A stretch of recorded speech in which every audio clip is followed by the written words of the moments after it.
If only there was a Caribbean island with great beaches and no hurricanes. Oh, you should come on and visit Barbados.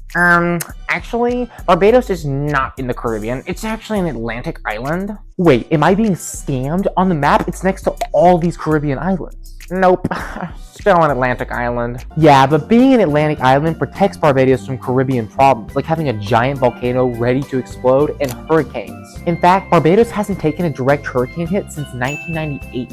That's why Barbados used to be the cool place to go way back in the 1600s. Spain, Portugal, and the Netherlands all wanted Barbados, but the British got it first. While these countries all might have wanted a nice beach tan, they were all after a place to grow sugar. Instead of farming like real farmers, the British ran plantations with thousands of African slaves and Irish people. Irish people? Yeah, during the English Civil War, Irishmen were kidnapped and forced into servitude. It was called getting Barbados. Hey, where am I? Haha, you've been Barbados! Over time, people started to realize that slavery was really bad, and it was abolished in Barbados in 1833. Yet, formerly enslaved people continued to work plantation jobs in which they lived in poverty. Because of the island's history with slavery, around 90% of modern-day Barbadians are of African descent. And while the sugar that they grew was sweet, when Splenda exists and the price of sugar looks like this, maybe you should diversify. So Barbados got good at tourism.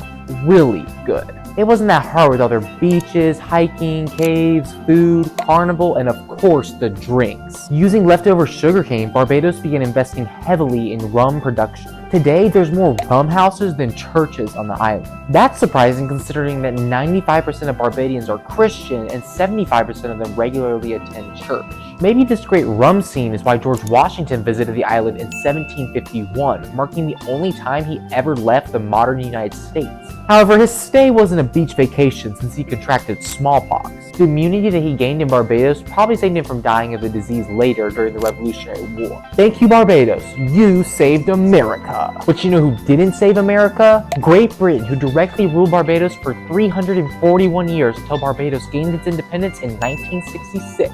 But the Queen of England was still the head of state of Barbados until 2021, when Barbadians elected their first president who runs the Barbadian Parliament. This government is the same one that doesn't impose many taxes on foreigners, making Barbados a tax haven. The country's capital is in Bridgetown, and there are many smaller towns and villages spread throughout the island. And people in these towns live a long time. Barbados has the second highest proportion of centenarians per 1,000 people, just behind Japan. Things couldn't get much better from here. Oh my goodness, Rihanna is from Barbados! That's cool, but not everything is a beach paradise in Barbados.